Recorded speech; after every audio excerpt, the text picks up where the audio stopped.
can't win your fantasy draft in the first couple of rounds, but you may be able to lose it. Let's talk about some guys who are landmines that you should just avoid that early.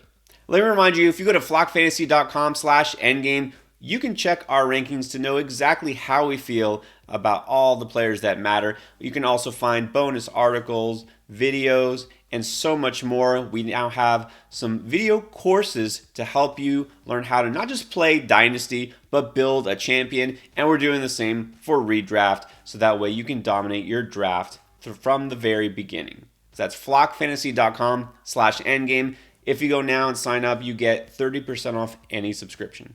All right, now these takes aren't always popular because we're going to talk about a stud player, including some running backs that a lot of you guys just love and you think is going to carry your fantasy team this year. I hate to break it to you, but look, Breece Hall just might not do it this year despite expectations otherwise. Chris, you were all over Breece Hall last year, so what's changed? Yeah, that's the irony of Breece Hall this year to me is last year. I mean, I know I was super high on Breece Hall. I said top 10, and I said that's probably too low. He should probably be top 5. I know you were very high on Breece Hall, and everybody pushed back against us and said, oh, it's the Jets. Oh, Michael Carter. Now everybody loves Breece Hall. Like, why isn't he in your top 3? Why isn't he in your top 5? Oh, I don't know. Maybe because he's recovering from a torn ACL. Like, does anybody remember this happening? I'm starting to wonder if I'm crazy and maybe he never tore his ACL and I just imagined it because people are drafting this guy like he didn't tear his ACL. And look, I used to be somebody who believed these young, stud, generational talents could come back from ACL. But guess what? They don't. They just don't. It's a sad fact, but it's true. Year 1 from ACL, 99% of players are not as good as they were before. Year 2, they're as good and sometimes even better. But this is year 1 for Breece Hall. And I love the player. And next year, when people are off of him because he's not that good this year, I'm going to be all over Breece Hall. But this is not the year for it. And you still got to pick this guy basically as like a late second round pick. There are players with tons of upside late in the second round who have 2 healthy ACLs. You don't need to take Breece Hall. People, I love Breece. He's a great player. But fading players coming off ACL is one of the easiest edges you can have in fantasy. Just let somebody else deal with Breece Hall. That's right. Look, every pick you make in the first couple of rounds might not turn out to be a hit, but it's a lot easier to avoid those misses. Those hurt because it's hard to replace a first, second round pick. And like you said, Breece Hall is almost a second round pick based on his ADP early on. And it wouldn't surprise me as soon as we see him moving in training camp and everyone's, hearing that he's going to be ready for week 1. Yeah, he might be ready for week 1. That's not the issue. We're not saying he's going to miss the season. He's going to miss half the season like Javonte Williams, who actually will probably miss a lot of time and not be good when he plays. That's an easy call there. Breece Hall, you're going to hear the good news and you're going to look at the sunny side, is that he's going to be out there. But it doesn't mean he's going to be last year's version of Breece Hall. Not to mention, they got this Aaron Rodgers guy. They're going to want to actually throw the ball a little bit more. They were barely able to throw the ball last year. So Breece Hall, you know what? Great running back, great talent. In Dynasty, still love him. In redraft, I'm really not going to touch him because there's a lot of other players that are going to be available at that turn, the round 2, 3 turn for a lot of 12-team leagues that have more upside. So now let's turn our attention to a guy who has had a maybe Hall of Fame career and has been the best fantasy receiver in the game multiple times. That's Davante Adams, and we're not drafting him. But why? I mean, is it really going to be the fact that Derek Carr is gone now? Is that going to make us shy away from Davante Adams? Yes. It's not just that Derek Carr is gone, because if you watched our videos last year, you heard me rant about Derek Carr many, many times. It's not that Derek Carr is gone. It's that Jimmy G is there now. And this is bad because at least last year, Derek Carr just basically locked on to Davante Adams and just force-fed him target after target after target. And we saw Davante Adams, the lowest catch rate of his career, had the lowest yards per target of his career, or one of the lowest yards per target of his career. I mean, he's still a very good player, but we saw some signs that maybe Davante Adams into his 30s is potentially starting to decline. And now you got Jimmy G there who won't lock onto one guy. We see this. Jimmy G, he's not a guy who will lock onto Adams. He's certainly not a good deep ball thrower at all. At least that's one thing Derek Carr can do. Derek Carr can throw the deep ball. Jimmy G absolutely cannot throw the deep ball. And don't forget, they added Jacoby Myers. They drafted Michael Mayer, who's a good pass-catching tight end. They still have Hunter Renfrow. I mean, I don't think Davante Adams is going to come anywhere close to the target share he got last year. He's not going to have those deep, huge plays that he got from Derek Carr.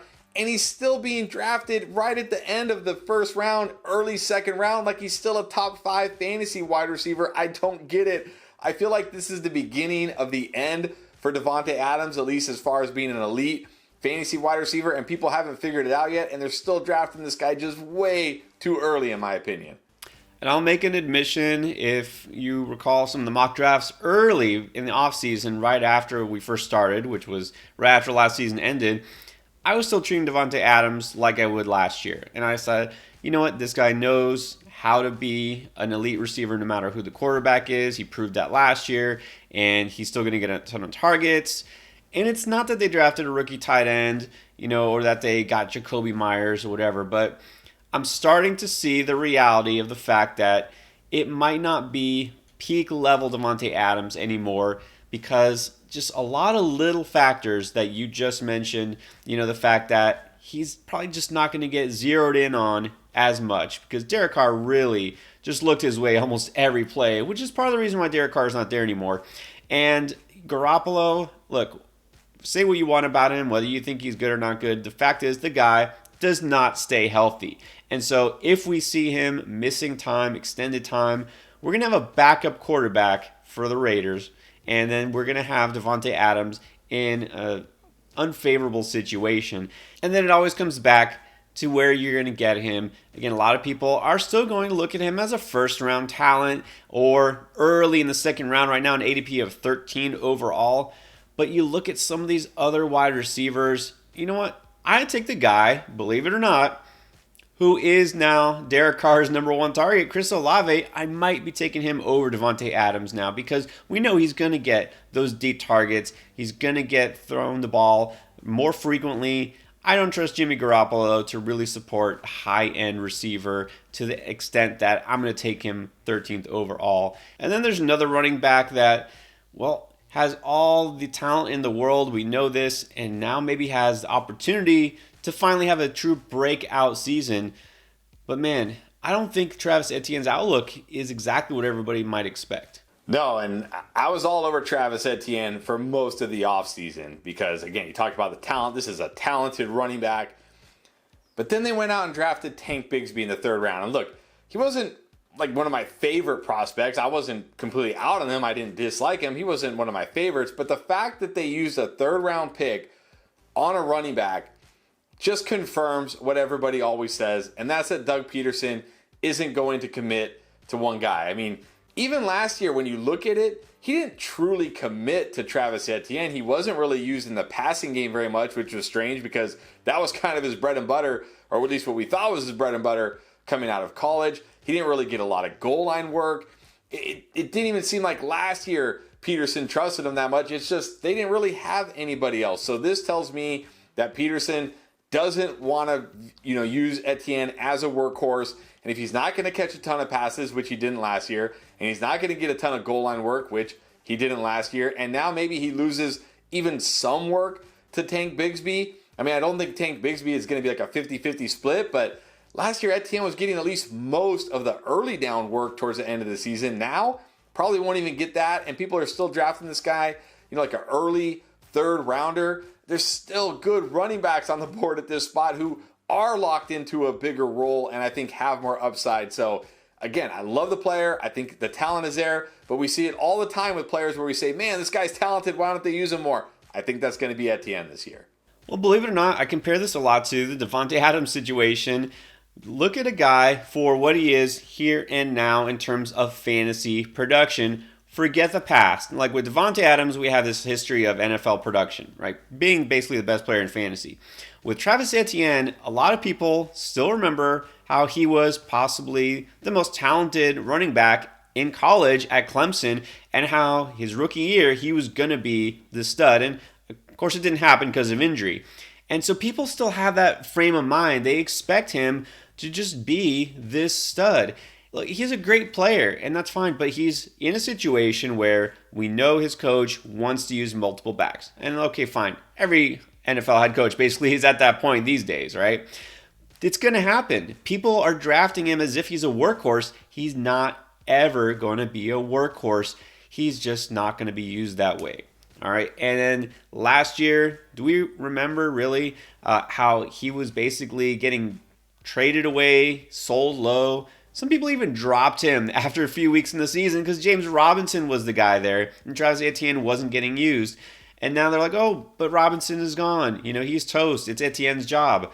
No, they got a younger, better version of James Robinson in Tank Bigsby. And I've been a Tank fan ever since before the draft. I was hoping he'd land in a good situation. I think this is a good situation for Tank because he gets to be kind of the 1B to Travis Etienne being the 1A here. He's going to get a lot more touches than a lot of fantasy owners want to admit. And so, no, I don't trust Doug Peterson when it comes to running backs in terms of my fantasy value. But here's the problem with Etienne. He's being drafted in the 3rd round, and some people are even taking him as their number 1 running back. And meanwhile, you can get a guy who might be almost as productive as a late round flyer. So even though I could say, yeah, I think Travis Etienne will probably be more productive than Tank Bigsby this year, one guy costs you a 3rd round pick, the other guy is almost free. Okay, so I will pass an Etienne. I will probably have hardly any, if any, of him in my fantasy leagues, and I'm going to have a ton of Tank Bigsby instead. Those are some of the early picks that we are avoiding in drafts. Who are some other guys you should be worried about? Check it out right here.